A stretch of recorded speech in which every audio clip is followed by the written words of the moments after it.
हे मेरे धर्म प्रेमी सज्जनों, श्रद्धा मूर्ति देवियों एवं प्रिय बच्चों, कबीर साहब के ज्ञान पर बहुत विवेकपूर्वक विचार करना। तो कबीर साहब कबीर बीजक रमैनी 18 में कहते हैं, अद्भुत पंथ बरनी नहीं जाई, भूले राम भूली दुनियाई। जो चेत हूँ तो चेत हो रे भाई, नहीं तो जीव यम ले जाई। शब्द न माने कथे ज्ञाना, तासे यम दियो है थाना। संशय सावज बसे शरीरा, तिन खायो अनबेधा हीरा। संशय सावज शरीर में, संग ही खेले ज्वारी। ऐसा ख्याल बापरा, जीव ही मारे झारी। अद्भुत शब्द का अपभ्रम है। अद्भुत कहते हैं विचित्र एवं विषयक कारक को, जिसको देख और सुनकर आश्चर्य होता है। कबीर साहब कहते हैं कि संसार में ऐसे पंथ एवं संप्रदाय हैं जिन्हें देखकर और सुनकर आश्चर्य होता है। ऐसे संप्रदाय एवं पंथ की बातों में आकर लोग सत्य को, अपने आत्म स्वरूप को भूल जाते हैं। निज स्वरूप के शोधन की बात ही उनमें नहीं होती है, किंतु मन मस्तिष्क आदि के भास अध्याय एवं अनुमान कल्पना को ही वे परम तत्व मान बैठते हैं। और परम तत्व तो सत्य है, और वह व्यक्ति का निज स्वरूप चेतन है। जबकि जे गुरु लोग मनुष्यों को अपने निज स्वरूप चेतन से भटका देते हैं और एक अलग से परमात्मा की खोज बताने लगते हैं। तो ऐसे बहुत से संत हो गए हैं, तो उन पर विचार करना चाहिए। उनसे जानबूझकर उसमें स्थित होना ही जीवन का लक्ष्य है। सद्गुरु कहते हैं कि ऐसे लोग केवल सत्य को ही नहीं भूल जाते हैं, किंतु दुनिया और दुनियादारी एवं संसार की व्यवहारिकता को भी भूल जाते हैं। भूले सत्य भूले राम, राम यानी रमता राम, भूले राम भूली दुनियाई। दुनियाई यानी दुनिया, इस संसार के लोग एवं संसार की व्यवहारिकता को भूल जाते हैं। प्रत्यक्ष है कि संप्रदाय का जहर जब मनुष्य पर चढ़ जाता है, जे सत्संग जो चल रहे हैं, तो जे संप्रदायों के जहर मनुष्यों के चढ़ चुके हैं, इसलिए ये बार बार सत्संगों में जाते हैं और अपने निज स्वरूप को भूल जाते हैं। तो जो एक जहर है, संप्रदाय का जहर जब मनुष्य पर चढ़ जाता है, तब वह भाईचारे का व्यवहार भी भूल जाता है। सांसारिक व्यवहार का मूल तत्व यही है कि हम अन्य लोगों से अपने लिए अच्छा व्यवहार चाहते हैं, अपने को सबसे अच्छा मानते हैं और दूसरे को तुच्छ समझते हैं। और यही आजकल के जो गुरुआ लोग यही विष मनुष्यों के बुद्धि में भर रहे हैं, तो यह समझ सकते हैं कि हमारा व्यवहार भी दूसरे के लिए अच्छा होना चाहिए। जैसा जब अपने आप को अच्छा समझते हो तो दूसरे के प्रति भी अच्छा व्यवहार होना चाहिए। पंथों में और संप्रदाय का सारा झगड़ा है मर जाने के बाद की स्थिति को लेकर, जो परोक्ष है और जीवन काल के जिस स्वरूप ज्ञान, स्वरूप स्थिति और मानवता, सदाचार एवं भाईचारे के व्यवहार की बात प्रत्यक्ष है, उसकी अवहेलना की जाती है। इसलिए सद्गुरु कहते हैं कि विचित्र विचित्र संप्रदायों में फंसकर लोग अपने स्वरूप राम, जो राम हैं, जो रमता राम हैं, स्वरूप है, उस राम को भूल जाते हैं, यानी सत्य को भूल जाते हैं।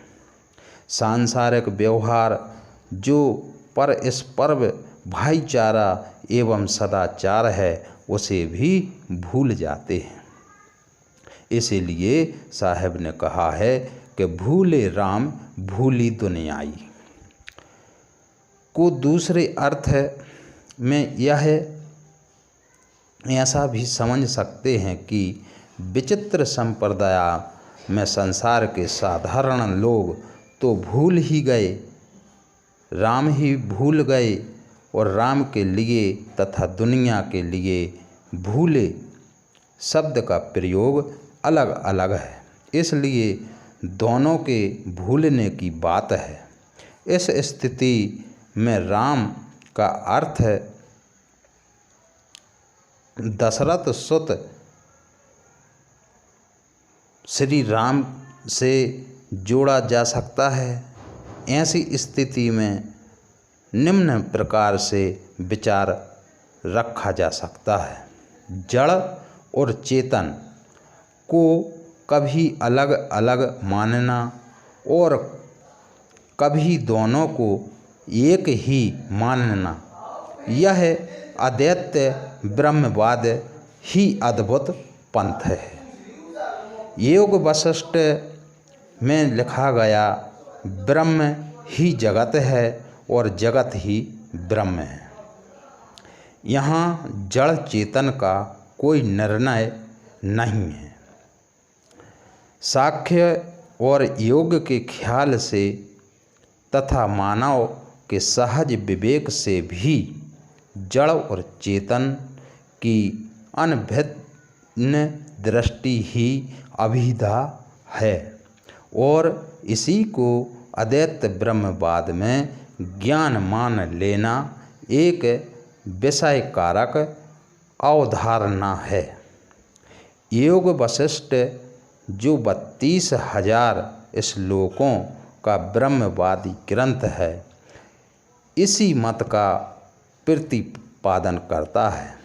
यह वशिष्ठ और राम के संबंध के रूप में रचा गया है। इसमें वशिष्ठ ने राम को उपदेश दिया है।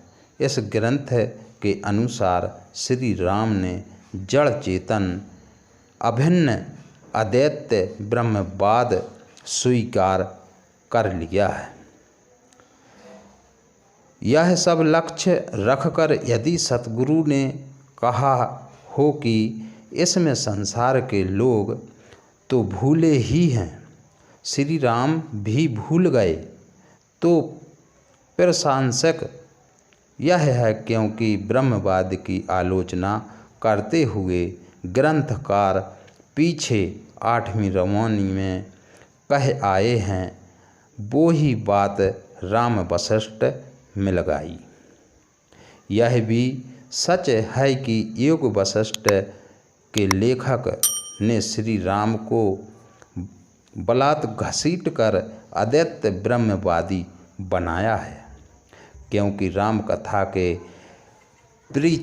प्राचीन महाकाव्य वाल्मीकि रामायण में इस की गंध भी नहीं है। वाल्मीकि के अनुसार श्री राम की 16 वर्ष की उम्र में शादी होती है और योग वशिष्ठ के अनुसार इसी उम्र में उनको वैराग्य होता है, जो काल्पनिक है। राम कथा एक प्रिय काव्य हुआ है, इसलिए विभिन्न लेखकों ने उसे अपने मत अनुसार घुमा डाला है। मूल वाल्मीकि रामायण को देखते हुए कहना पड़ता है कि चाहे योग वशिष्ठ के लेखक हों, चाहे आध्यात्मिक रामायण के लेखक और चाहे रामचरितमानस के लेखक गोस्वामी तुलसीदास जी हों, सभी ने मूल राम कथा के साथ घोर मनमानी की है और उसे इच्छा अनुसार घसीटा है और जिनका जितना मन कहा है मूल राम कथा से हटाकर नए नए प्रसंग जोड़े हैं। तो कबीर साहब यहाँ योग वशिष्ठ के अनुसार ही आलोचना करते हैं, किंतु योग वशिष्ठ के जड़ चेतन अभिन्नवाद का दोष श्री राम पर नहीं मढ़ा जा सकता। यह योग वशिष्ठकार का अपना दोष है। योग वशिष्ठ का रचना काल इसी की 8वीं से 11वीं शताब्दी के बीच है। योग वशिष्ठ में प्रथम के वैराग्य और मुमुक्ष प्रकरण बड़े महत्वपूर्ण हैं। ग्रंथ प्रशंसनीय हैं, किंतु इसमें जड़ चेतन की अभिन्नता ही अंतिम सिद्धांत है एवं व्यवहार में योग भोग मिला दिए गए हैं, जो कल्याण के लिए घातक हैं। जो चेत है तो चेतो रे भाई, नहीं तो जीव यम ले जाई। यहाँ आए हुए यम का अर्थ वासना है। यदि मनुष्य विषय भोग रूप खानी जाल से तथा संप्रदाया पंथ भ्रांति रूप वाणी जाल से सावधान होकर उसने अपने आप को मुक्त नहीं किया तो उसे वासनाएं संसार में भटकाती रहेंगी। अपने चेतन स्वरूप से हटाकर जहाँ तक दृश्य की वासनाएं हैं वो ही यम हैं। शब्द न माने कथे ज्ञाना का अर्थ लोग निर्णय शब्द नहीं मानते, परंपरा प्राप्त अवधारणाओं को ही ज्ञान मानते हैं और उसी की कथा करते हैं, उसी पर बल देते हैं। लोग तर्क युक्त निर्णय सुनाना नहीं चाहते हैं। लोग उन्हीं बातों को सुनना चाहते हैं जिन से वे परंपरा से सुनते आए हैं। ऐसी स्थिति में सत्य ज्ञान का होना असंभव है। सावज अथवा साउज उस पशु को कहते हैं जिसका शिकार किया जाए, संशय यानी सावज है, शिकार है। उसे सब ज्ञानी मारना चाहते हैं, परंतु वह सावज ही शिकारी को मारता है। संशय अनवेदा हीरा को वेद रहा है। अनवेदा हीरा अविनाशी अखंड जीव है।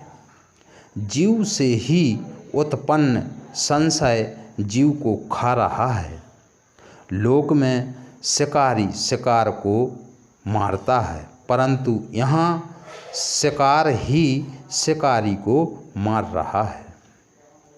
यह कबीर साहब की उलटवासी है, परंतु अर्थ सीधा है। उनकी सारी उलटवासियों का अर्थ सीधा होता है। संशय रूपी शाहबाज पशु एवं शिकार को सब ज्ञानी रूपी शिकारी मारना चाहते हैं, किंतु होता यह है कि ज्ञानी संशय से स्वयं घिरे रहते हैं। तो जब ज्ञानी संशय से घिरे रहते हैं तो आम आदमी कितना घिरेगा। ज्ञानी संशय है, पशु के शिकार हो रहे हैं। हर मनुष्य के हृदय में संशय पशु निवास करता है और जीव से जुआ खेलता है।